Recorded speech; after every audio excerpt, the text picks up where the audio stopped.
The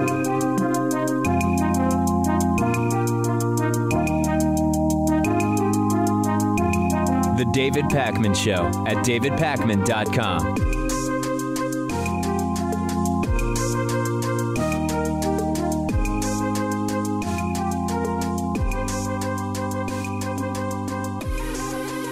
Welcome to the show. It is sadly my birthday. I hate my birthday. It's February 2nd. Everybody knows I increasingly hate my birthday. I came in and there was an amazing setup here from Pat, including balloons, a vegan dessert of some kind. It's a vegan Keurig coffee cake wrapped in a silver lining. One of the ingredients is Keurig coffee. Right, yeah. And it's a coffee cake, which is incredible. And it has a happy birthday message on it. There's balloons all over my desk. And there's a huge wrapped, what feels like a poster, but I don't know what it is. So this is incredible, Pat. Thank you. I wasn't expecting anything. Should I first try the cake? Oh, absolutely, yeah. All right. This is a vegan Keurig coffee cake. I don't know how good it's going to be, but we'll see. It's very coffee-like. Okay. Very strong coffee flavor, which I like. Now, you don't like Keurig coffee, no, so but I didn't know if you were going to like the cake. It's clever, but in a cake, you can't really tell whether it's Keurig coffee or not. Very, very good. It's, what is that, hazelnut? No, I'm kidding. It's like it's a white just regular cake. coffee, Yeah. right? That's very good. Thank you. Good. Is this raw, by the way? Is this like a no bake cake? No, it baked it. You did bake it? Yeah, with like egg replacer Okay. and oil and, regular cake. Because you know how now the move is there's these no bake cakes, but very, very good. I like that. Okay, good. Should I open up this thing? Yes. Okay, so this is like a huge thing for people who are watching. It's wrapped with a bow. It is flat, though. It doesn't just keep going in the back. It is flat, and we're going to open it up and see what this is. It's very tough to open it. It could be very, very odd. Oh, boy. It's the Andy Warhol poster, isn't it? This is very cool. Artwork by Corey Topkis. Yes, indeed.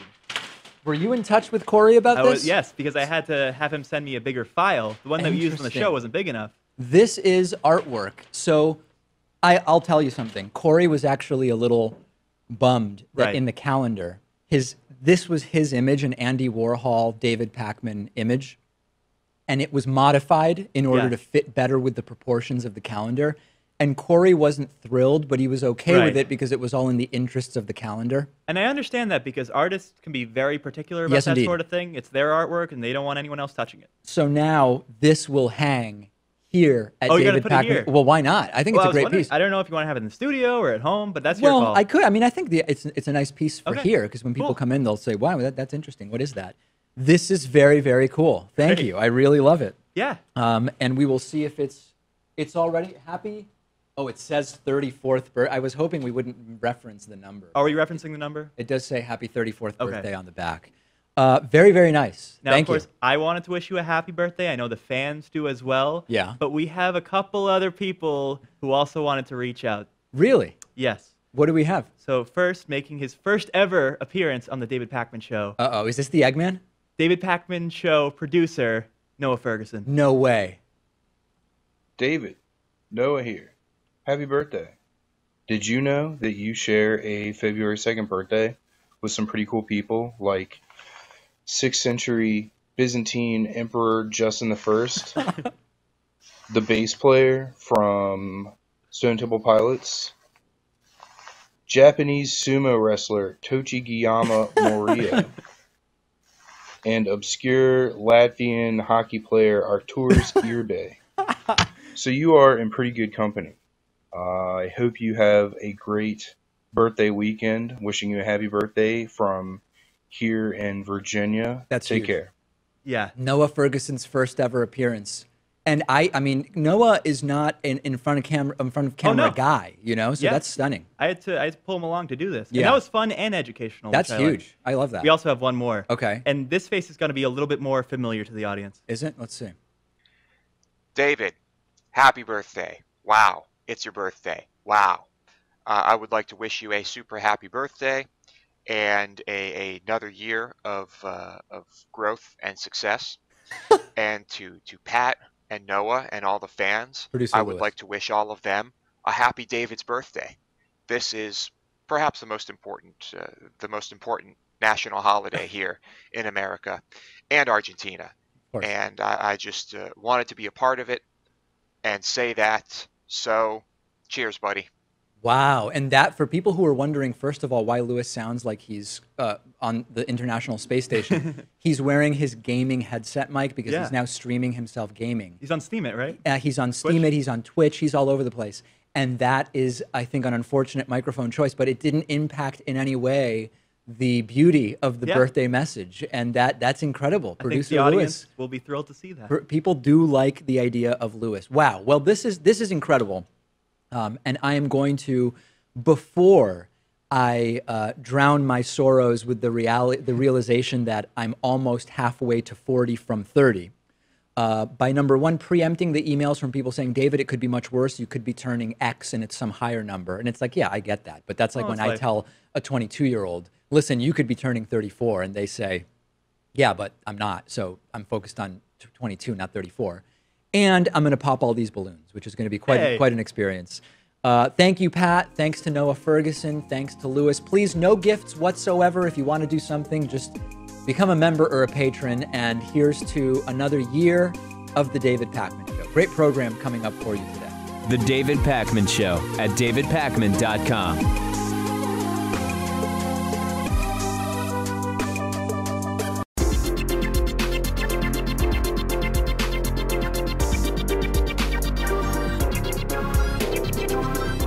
The David Pakman Show at davidpakman.com. Today's new member of the day is Gisette Terrell. Gisette, thank you for being a new David Pakman Show member. And sustaining member of the day, Claire Higgins, former mayor of Northampton, Massachusetts, one of the early guests on the David Pakman Show, early supporter of the David Pakman Show. Claire Higgins, a member since September 6th of 2010. Thank you so much. Let's get to the phones at 617-830-4750. 717 is the area code of our next caller. Caller from 717. Who's this? What's on your mind? Hey, David. It's Calvin, the hurricane dude. Calvin the hurricane. Okay, go ahead. What's on your mind? The hurricane. No, I mean the guy who just, like, you know, was fantasizing over Trump's resort and blown away. Right. Hurricane Calvin. Yeah. What can we do for you? Have you considered doing David Pakman puzzle pieces? You mean like like a 500-piece David Pakman Show puzzle? Yeah, like based on like a couple images from, like, you know, old school David Pakman Show and like your new your hate shit mail calendar and whatnot. That's pretty brilliant, actually. Yeah. We could take the David Pakman Show 2018 calendar cover image. Right. I'm sure there's a service online where you upload an image and say, I want this to be a 500 or a 750-piece puzzle, and we could offer the puzzles for free with memberships or something like that. Or we could make it like our next Jenga gimmick, where we try to raise funds on Patreon. That's a little more complicated. We add a piece for every contribution, something like that. Yeah, that's an interesting one. But I like this idea. Do you know, well, actually, I can probably, the people that make our calendar can probably do this, but is there a suggested provider, Calvin, that you might suggest for that idea? I don't know, but like I'm gonna have to look into it like right now when I get off the phone. Please email in if you find one. That's a good idea, Calvin. We'll look into that. That could be a cool thing. David Pakman Show puzzle, free with membership or something like that. Yeah. Yeah. All right. Very good. Thanks, Calvin. Appreciate the call. Just calling in with an idea. I love that. 617-830-4750. Here's something risky. We're going to take our next call from country code 49. I have no clue what country code 49 is, but where is country code 49 and who is this? Hi, this is Daniel speaking, calling from Germany. Can you understand me well? We can understand you fine, Daniel. Go ahead. Perfect. Okay, so my question isn't about American politics. I hope that's okay. Well, let's see what the question is, and then we'll evaluate. The question is, maybe you've noticed that Republican guy, Paul Nealon, posting this list on Twitter of Jews who attack him on his statements. I have not seen that list of Jews, no. Okay, so something that I noticed recently is in the wake of the alt-right that this rhetoric of, you know, Jews controlling the media and all that stuff is becoming even more prominent and getting into the mainstream. And together with that is also things like Holocaust denial or other just ridiculous stuff. Right. What is your opinion on engaging this sort of stuff? Is it worth even trying to debunk it, or would you just try to ignore it all along? No, I think it's tough to go head to head and try and debunk that stuff. So I think better general practice is not to get involved. I do think it's important, big picture, if stereotypes are sort of perpetrated never with any opposition, it can be problematic because it can appear to legitimize those. Hey, listen, people are saying this over and over again. Nobody's refuting it, so maybe there is something to it. So I think big picture, it's important to make clear that those types of stereotypes and prejudices are considered invalid and discriminatory. But at sort of the individual level, it's sort of a personal choice whether you want to get into like a point-counterpoint debate about Jews controlling media, for example. And if you're going to engage, I think it's like the Jews controlling media is a good example for us to talk about. One approach would be to try to give counterexamples of how Jews don't control media or something like that, but that's never going to convince a conspiracy theorist. I think a better approach is to say, listen, whether or not for historical reasons Jewish individuals might be overrepresented in certain industries relative to their population, the idea of a conspiracy to control and working in concert is absolutely not backed by evidence, and sort of picking it apart that way rather than trying to provide examples of a Christian who's in media. I think that the latter is not nearly as effective. I see. Okay, well then thanks for answering my question. All right, appreciate it, Daniel. Great to hear from Germany. Very exciting. I got to ask, how do you square that viewpoint with your choice to interview Richard Spencer, other racists and anti-Semites? This is a program. With the fact that they're the leaders of these causes? Leaders of the causes is different, but also this is a program where it's sort of what we're doing. We're exploring and exposing these ideas. And challenging them, my sense was that the caller was asking more on sort of like in a day-to-day mundane way or something like that. Joe down the street.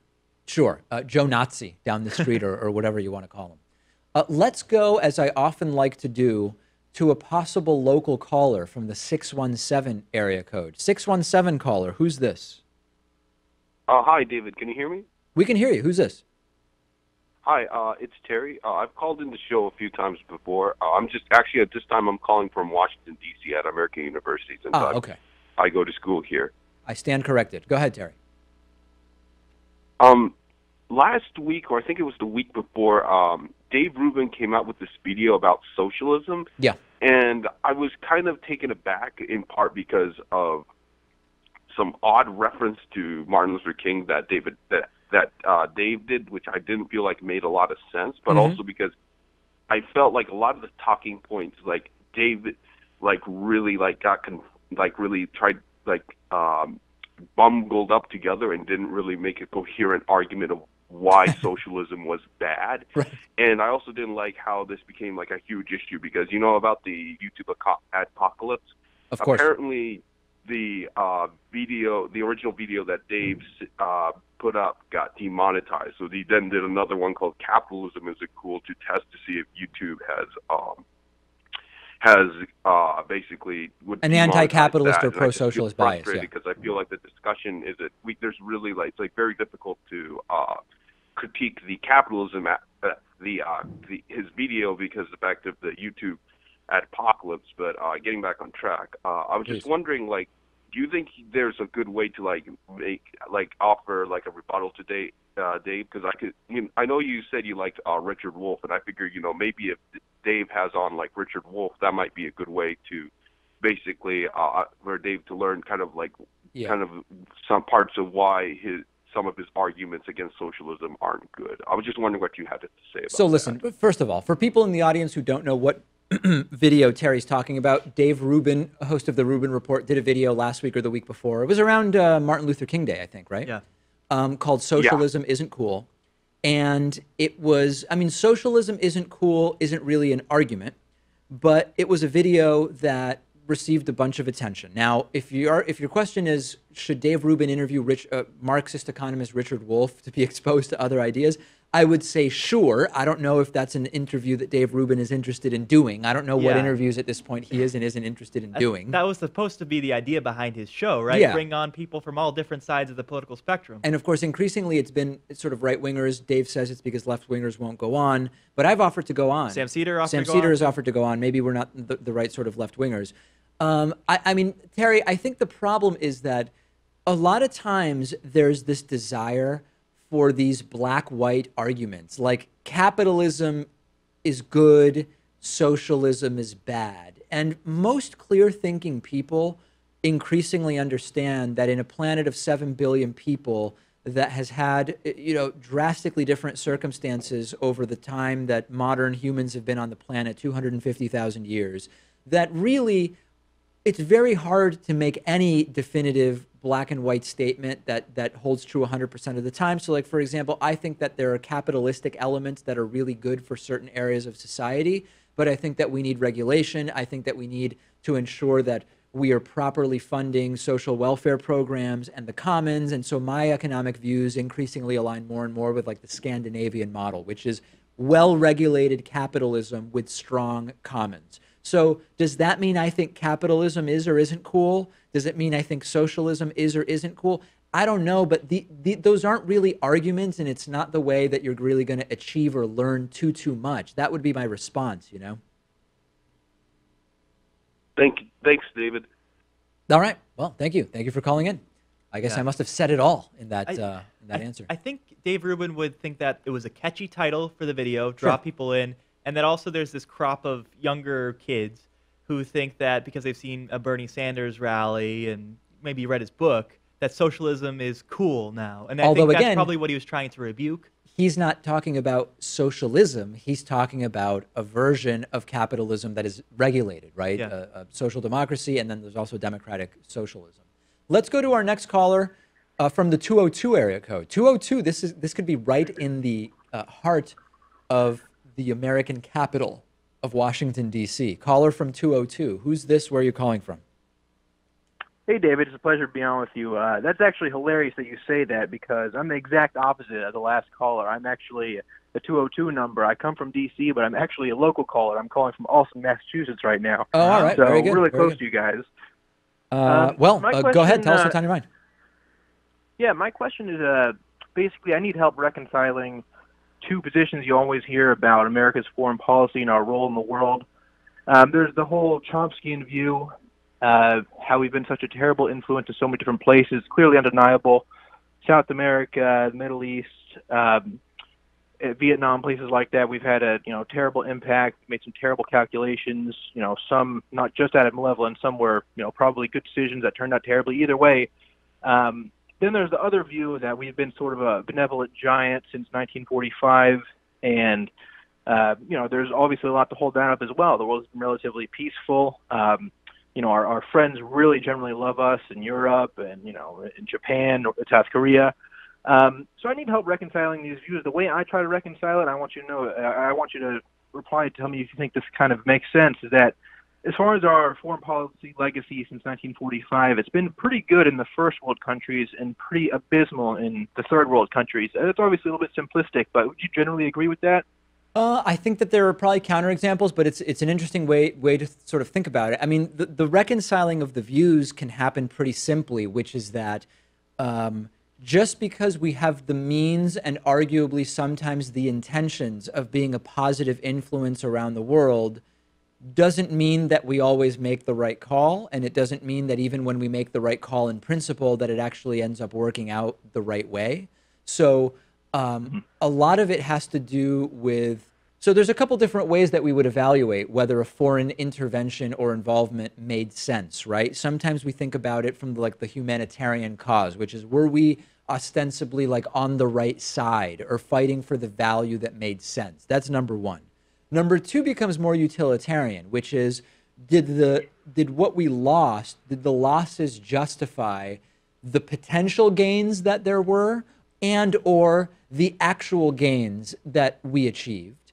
And then there's what you talked about in terms of alliances, right? Which is, how are the alliances and sort of the geopolitical implications of what we did around the world? How did that work out? But we can step back from that a little bit. And there's people who take much more absolutist views on this, who say, I am isolationist. Unless, it doesn't matter what the humanitarian situation is.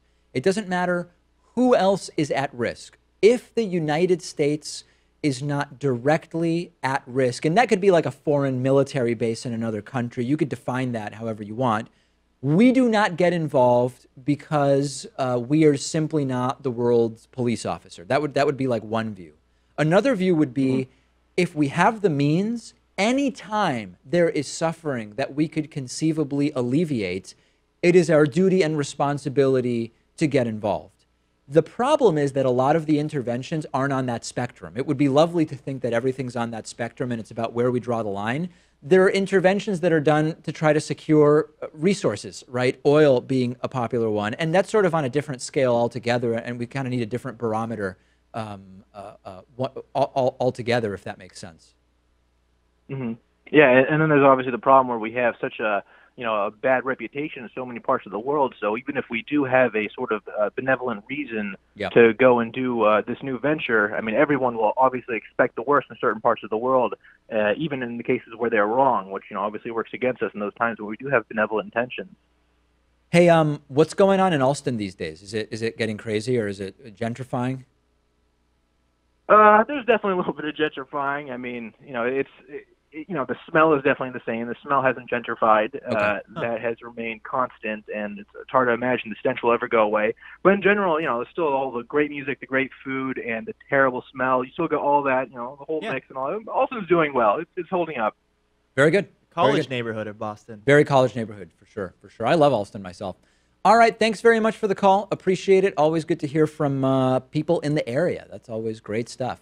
Let's go to our next caller. Why don't we go to the 613 area code? Caller from 613, please identify yourself and what's on your mind today? Is this me? That's you. The caller from 613? Yes, it is. Okay. So I was calling in to ask about how you would feel that you can properly, it's another foreign policy question, how you feel that we can properly kind of pressure American politicians to be more anti-drone, because even like the furthest left senators are still kind of pro-drone. Like even Bernie Sanders said here in an interview with Los Angeles Times that drones have done some good things. And I'm like, I don't really see that when, you have 6,000 people who died this year from drone strikes alone in only like 5 countries around the world. Like terrorism worldwide kills some like 35,000 people every year, mostly in countries that have ISIS presence. But American terrorism, radical American terrorism, is a really serious threat to these people and is really turning a lot of people against the United States. So my question is, how can we get more left-wing energy on this issue? The reason why it's difficult, there's really 2 reasons that it's difficult. Number one is that by and large, the Democratic Party is pretty centrist. And so given the option of armed conflict on the ground in some of these theaters and drones, even relatively left elected officials are going to say, I'd kind of rather the drones. And that relates to another issue, which is if we didn't have, and I'm trying to be as pragmatic and straight up here as possible. If we didn't have the drones, some of these situations would be boots on the ground, right? And it wouldn't be big boots on the ground. It might be special operations. It might be SEAL teams. It could be small operations, but it would still be troops on the ground. They would say that Americans will die. They would say Americans would die or might die. Now, you could make the case it would be better if we didn't have the drones and needed to put people on the ground, because then we would feel the costs of it more directly. Now, it doesn't mean, you pointed out, that people are being turned against us because of the use of drones around the world. That's a cost to the United States, but it's a different cost than losing a member of the military on an operation that could have otherwise been done with a drone. So it's a very difficult thing, and I actually don't have an answer for you, because even for left-wing politicians, they see that a lot of these missions that drones are being sent out on are missions that are going to happen no matter what they say. So they try to basically cut losses and say we're better off with the drone than with like a SEAL team or commandos or something like that. So I don't have an answer. I don't know how we can get policy to become more anti-drone. Yeah, I appreciate the pragmatism of your response here, because it is a very hard sell to people to say, okay, if you want to be involved in these conflicts, you know, for say humanitarian reasons or whatever else reasons, for some reason people support being in Afghanistan and Iraq, okay, well, it's going to be, you know, your children that are on the line. People are like, no, what? No, I don't support that. So they instead go for an option that puts the children of the people they say they're defending on the line. Right. That's You know, absolutely true. drones And we have know, killed. in fact, we know that it's sometimes, it's been farmers who are just doing night farming, which is a common thing in certain parts of the world. We know it's gone wrong in so many different ways. It's a tough one, and I wish I had more of an answer for you. I mean, it honestly doesn't seem like there is any answer, and and to me it seems like because of how hard it is to intervene in a way that is humanitarian, it might just not be worth doing at all. That's a sad possible reality, and it's pretty depressing. But I appreciate you bringing up this important issue to me. Really, really appreciate the call. And on that note, we will go to a break. Thanks to everybody who called in today. We will take calls again. That I promise you. The David Pakman Show at davidpakman.com.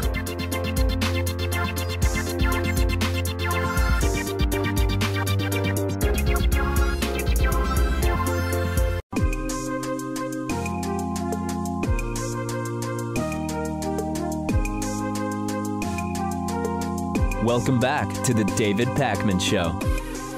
All right, we've got something very special for you this week for this week's classic interview. Have you heard of the Dunning-Kruger effect? Very, very amateurly, I can tell you that the Dunning-Kruger effect is a cognitive deficit which prevents one from recognizing their cognitive deficit. I don't know, that's a little bit crude, but that's... You're too dumb to know how dumb you are. That's a crass way of putting it, for sure. I interviewed back in November of 2014 David Dunning of the Dunning-Kruger effect. And I think in the time of Trump, it's a particularly relevant classic interview to go back to. So let's check it out right now. I'm joined today by David Dunning, who is a social psychologist. His research focuses on accuracy and illusion in self-judgment. And you may recognize his last name from the Dunning-Kruger effect, which we have talked about on this program quite a bit. Now, David, I talk about Dunning-Kruger quite a bit, both on the program and in personal conversations, and I don't even want to take the risk of misstating what it is. So let's start there. What is the Dunning-Kruger effect meant to designate? Well, the way it's understood in popular culture is that incompetent people tend not to know that they're incompetent. Actually, you can scratch that.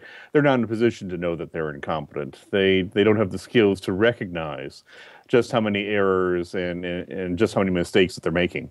And does this apply to a broad range of activity and endeavors in life, or is this really something that when you first explored the phenomena was designed to address a very specific type of circumstance? Well, there should be some specificity to it. That is, we're talking about areas in life where to produce right answers and correct responses, you need the same skill set that you need in order to judge whether or not a response is correct or not. And there are just a lot of skills in life that are like that. So logic is like that. Problem solving is like that. The theories you use to solve problems are often the theories you use to judge whether or not a problem has been solved. And so it has some specificity to it. It turns out that there's a broad swath of intellectual skills and a broad swath of social skills that fall into this category. So increasingly, this has become, amongst many people I know, something they like to refer to when they seem to hit a roadblock in having a political conversation with someone else. And I'll give you an example. You tell me if this is an appropriate application or reference to the Dunning-Kruger effect. If you're talking to someone who, for example, is against abortion, right? Mm-hmm. And they're telling you they really want to reduce the number of abortions. and you explain to them that the way to do that, as has been empirically demonstrated, is you teach people reasonable sex education, you provide access to birth control and the knowledge about how to use it, and you try to prevent pregnancy because most people who have an abortion are pregnant. That's typically the way it goes. And they can't seem to wrap their mind around the fact that they are both against abortion and they want abstinence-only sex education and they don't want people to have birth control. Is that an example where they're not recognizing, they're not able to understand the logic of what you're telling them? Would this be an appropriate application? I think that would be an appropriate application. That is, when people just simply can't get your logic for the type of argument that you're making. Now, mind you, this is an appropriate application, but remember that it's also the case that the person on the other side might also be experiencing an appropriate application of the Dunning-Kruger effect, because they may very well have logic that has some soundness to it that we ourselves are not getting. So the one thing I always like to remind people is that Dunning-Kruger is not only a phenomenon that happens with other people, it happens with us, each of us, many more times than we would know. And I'd like people to keep that in mind. Your work with Dunning-Kruger seems to me to connect also with your work on moral character. And some of your research there has uncovered, maybe not surprisingly to many people, that most people think of themselves as morally superior to everybody else, but don't seem to realize that everybody is kind of victim of this mentality, and thus either everybody is right or everybody is wrong, in which case the difference between you and the others in terms of moral character would logically evaporate, wouldn't it? Oh, I think that's right, and we've shown that time and again that people do put themselves on a moral pedestal that simply can't be. It's unrealistic. People make judgments of themselves that they just can't attain in reality, and when we observe them going through their lives, don't obtain in reality. And the surprising finding for us is that when it comes to understanding the moral nature of people, we're actually pretty good at understanding other people's moral nature. We understand what's going to influence them, what temptations are going to succumb to, what strengths they have in the moral realm, and what weaknesses they have in the moral realm. And what we tend to do is not apply that wisdom to ourselves. So what we've been able to find is that people are making an error in self-psychology, though they tend to be pretty good social psychologists in judging other people. If we are to agree, at least temporarily, or for the purposes of this conversation, that in general we're better off if we are more accurately able to evaluate ourselves in relation to the world around us. Some people may not agree with that, but let's assume, at least for this conversation, that we can agree with that. Sure. Are there mechanisms that you've identified by which people can talk to themselves, as the case may be, in a way that allows them to get outside of these biases you've identified? Well, yeah, so one easy way to do it is to just talk with other people. I mean, they're already outside these biases that we've talked about, and sometimes they may be a little nervous about telling us what they really think, but sometimes if we can get them to tell us what they really think, it can be incredibly useful information that never would have occurred to us. That's number one. Another thing that people can do is ask themselves a question they don't normally ask themselves, and it might be an uncomfortable question, but it might prevent some discomfort later on, which is, instead of thinking about how I might be right in any decision or reasoning I've come to ask how am I wrong? What's wrong with the decision I've just made? And even project yourself into the future and say, okay, my decision turned out drastically wrong. It was a disaster. What happened to make it a disaster? And thinking that way certainly gets you outside of the usual box that we're in, but it also clues us into any objections or reservations that maybe we should be entertaining in the here and now. So the connection that I saw as I read a lot of your work between people's self-assessment of their morality with the Dunning-Kruger effect is that it seems with the Dunning-Kruger effect, what we have in practice, even though it may not be so explicit, is people are also assessing their own competence to be higher than it is in reality. Is that a fair correlation to draw? That's a very fair correlation to draw. And when we go from talking about one's self-assessment of moral character to more issues of competency and the Dunning-Kruger effect, there it would seem to me that it's tougher to circumvent the limitations because by your very lack of cognitive ability, you're not realizing the area in which you lack. So is that more difficult to get around? Oh, absolutely. I mean, the issue with our moral superiority or our feelings of false moral superiority is a lot of that is active self-deception. A lot of that is in the business what we refer to as motivated reasoning. We're actively trying to hide from ourselves our imperfections. Now, with the Dunning-Kruger effect, our lack of ability to see our imperfections are exactly due to our imperfections. And even though we might be trying hard to come to an accurate vision of ourselves, even though we might be very honest and impartial and thorough in the way that we're judging ourselves, the very fact that we have imperfect competence is going to mean that we're going to have imperfect judgments of ourselves. So the Dunning-Kruger effect happens well beyond any self-deception. This is something that goes beyond self-deception. Last thing I wanted to touch on with regard to the Dunning-Kruger effect is when we think about intelligence, I think there's this tendency that people generally have to say, well, some people are more intelligent and some people are less intelligent, and it's kind of on a spectrum, but it's an absolute place on that spectrum that people have. Is everyone equally susceptible to the Dunning-Kruger effect at a level that is adjusted for where on the intelligence spectrum they are? Or to say it another way, if you have someone who has a much higher IQ than someone else or much better logical reasoning skills than someone else, are they as equally susceptible to the Dunning-Kruger effect, but it may just be with other topics or when talking to different people than those who may have less intelligence?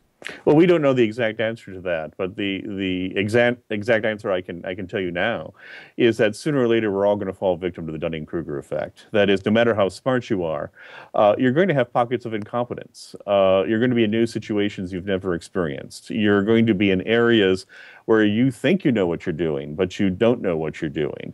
And so I don't think it's a question of being equally susceptible or not susceptible to the Dunning-Kruger effect.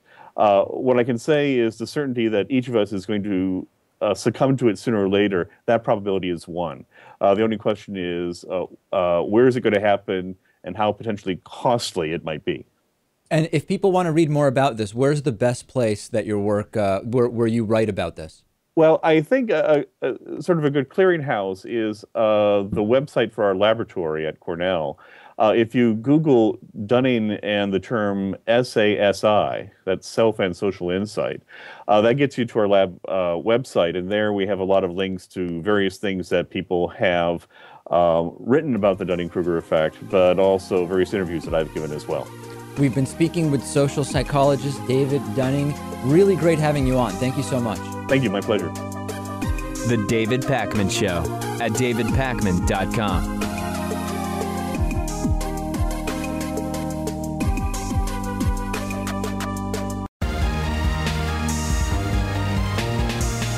The David Pakman Show at davidpakman.com. Let's jump into audience questions for the week. First one's from Cynthia. Cynthia says, hey, David, Trump recently mentioned that maybe we should bring back earmarks. You mentioned that this makes quid pro quo even easier, but can you talk a little bit about the pros and cons of earmarking?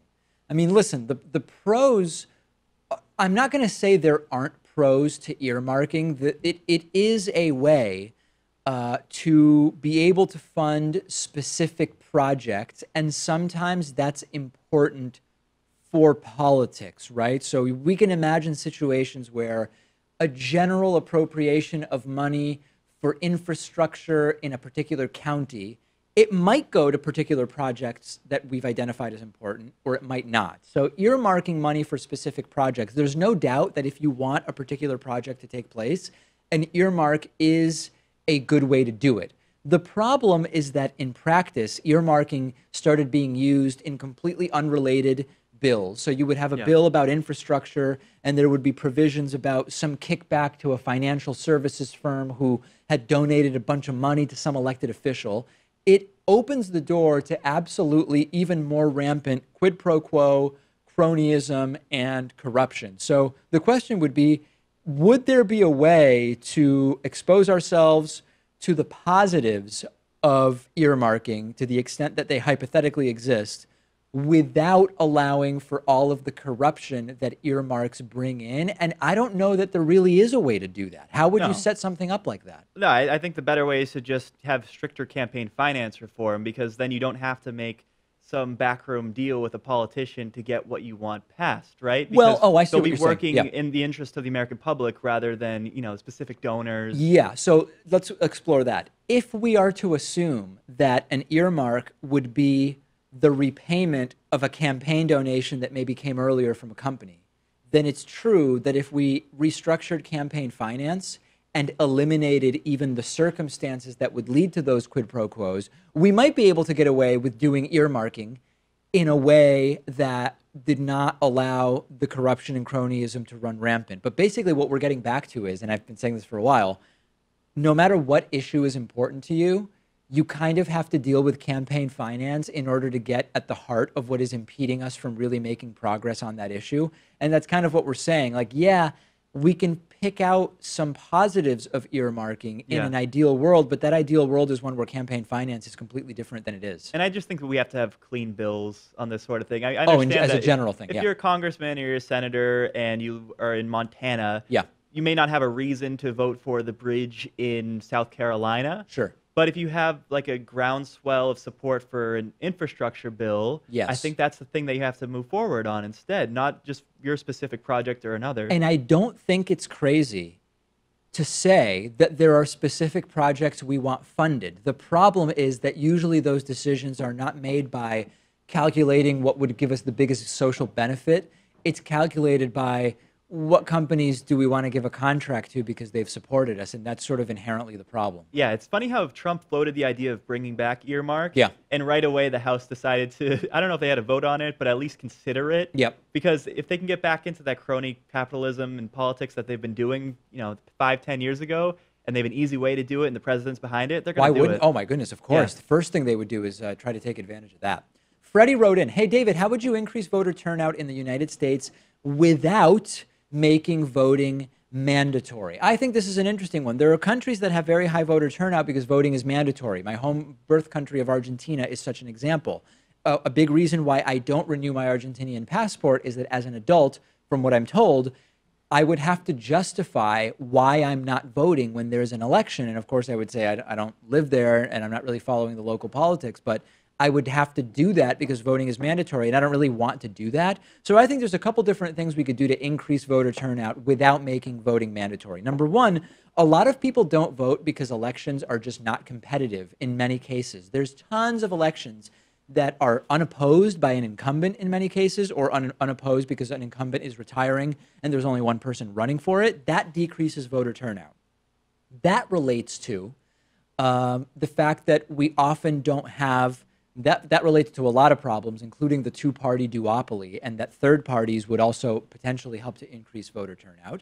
Voter suppression is also something that influences voting. If it were easier to vote, if you didn't have more and more restrictive voting hours and the requirement to go get supposedly free voter IDs that actually require you to have other documents that aren't free to get, right? All of the voter suppression stuff that the right and Republicans have deliberately been doing to hold down the non-white and disproportionately Democratic vote, that would increase voter turnout as well. But I do think that at its core, people need to believe that their vote matters in order to get them to vote more often. And matters doesn't mean, there's two ways we can interpret my vote matters, right? There's the sort of caricature, which is most elections don't come down to one vote, so my vote doesn't matter. Now that's sort of logically fallacious, because if everybody that occurred to voted, then yes, your individual vote might not change the results, but collectively the votes of everyone who questions the value of their vote could actually change the result. So that's layer one. But I actually mean something else when I say people who feel their vote doesn't matter. There's a lot of people who are saying my vote doesn't matter because in the end, no matter who wins, nothing really is going to change.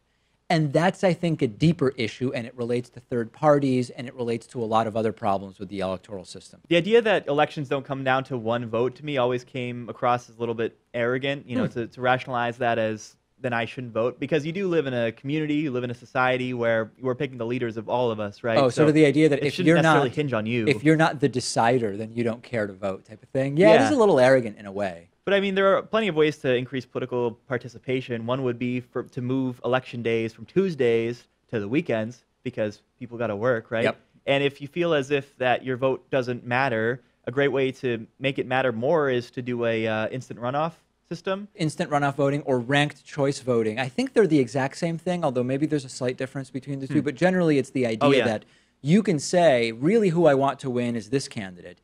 If after the first round of voting is done, they are not viable, then switch my vote to this other candidate. And I think that that would also interest a lot of people, for sure. So those are a few of the things that can be done. But big picture, there's also a low level of engagement with the political system for a lot of people. A lot of people just feel like the system we have of voting is not one that ultimately makes a difference to them, to their lives, and that's something more systemic that you've got to address. What's interesting is on the presidential level, if you have two candidates who are not interesting enough, people won't really care enough to go vote for them, right? But if they're too interesting, then there's all these controversies and scandals that go along with it, like this last round, Hillary versus Trump. Right, people vote just because of the caricature. And that'll negatively affect voter turnout as well. Yes, it's bad.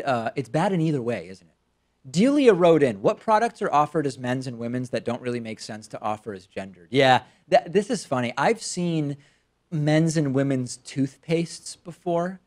A lot of the hair products are gender marketed. Like this is you see the men's shampoos and the women's shampoos, and really like the actual chemicals, the product is made up basically the same way in all of these different products, but the difference is the fragrances and the packaging itself. It's crazy because with a lot of these health and beauty products, really what you're paying for is the packaging, and it's that same packaging that distinguishes the men's product from the women's product.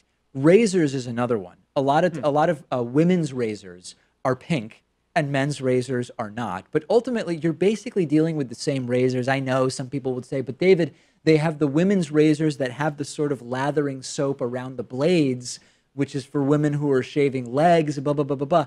It doesn't make a difference. We're talking about razors here, and ultimately, we're not talking about products that need to be drastically different for men and women, and it's marketing. It's mostly marketing that you're talking about. When we talk about like the hair and body products, I can understand, marketing maybe to women and to men differently because maybe there are smells that women like or men like a little bit more. It's scent and packaging. But yeah, the color thing is always weird because sometimes I've seen like, guns or tool kits that are just pink. Yeah. And therefore, obviously, women are going to want to buy that, right? Yes, of course. Women would not want a black gun. They need a pink gun. There's no question about it. Another one is nutrition bars or like meal replacement bars. Yeah. There are some that are marketed to women, I guess because they have, is it that they put more iron in them, that women who are of child rearing age sometimes are slightly more likely to be anemic. But anybody, and I don't know, the idea of like Luna Bar is one example that I think, if I recall correctly, markets to women. We're talking about a meal replacement bar here. Why are these things gendered? I don't know. Or those multivitamins. They have like a men's one and a women's one. Supposedly there's a difference. Like with the male one, they put lycopene in it, which is good for prostate health. Okay. And then the women's one, I don't know. I mean, I'm just not sure. Yeah. But I can't imagine it would be too detrimental if I mistakenly, accidentally, not wanting to, of course, took a woman's vitamin. No, it's not like it has estrogen in it or something like that that's going to fundamentally start altering your body chemistry or something like that. This isn't seen so much anymore because there's a lot less advertising done for cigarettes, but there were men's cigarettes and women's cigarettes, right? Like the Marlboro Man and the rugged male cigarette.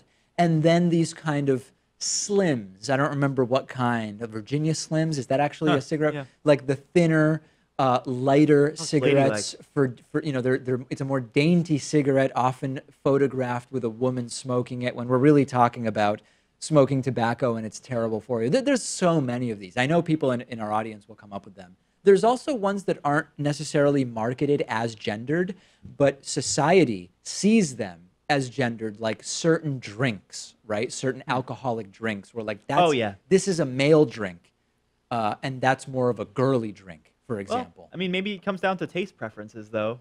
Does it, though? I mean, I think that there's a lot of men who don't have those drinks, not because they don't like them, but because they don't want to be seen with a drink that seems feminine in some way. They don't want to be perceived as effeminate. And vice versa, where there are women who would like to have, I don't know, what's like a stereotypical male drink, like bourbon on the rocks? Whiskey. Yeah, straight bourbon or something, where women would perfectly, they'd be perfectly likely to drink it just based on taste, but they don't want to be seen as manly in some way. I don't know, that's weird. And also certain cars, right? Like for a while, I remember that someone, I don't know, a bunch of friends would always say, the Volkswagen Jetta is a woman's car. And I would say, why? It's a good practical car. I never had one, but it always struck me like that's a good car. I would drive a Volkswagen Jetta. What's the problem with that? And that idea also I find weird. Going off the make and body of it, I guess. Yeah, I don't know. Send me your thoughts on these. A lot of products are gendered, and it just really doesn't make sense. And I'm sure I'm forgetting a ton of them. We've got a great bonus show coming up for you today. DavidPakman.com/membership and Patreon.com/DavidPakmanShow to access the bonus show instantly.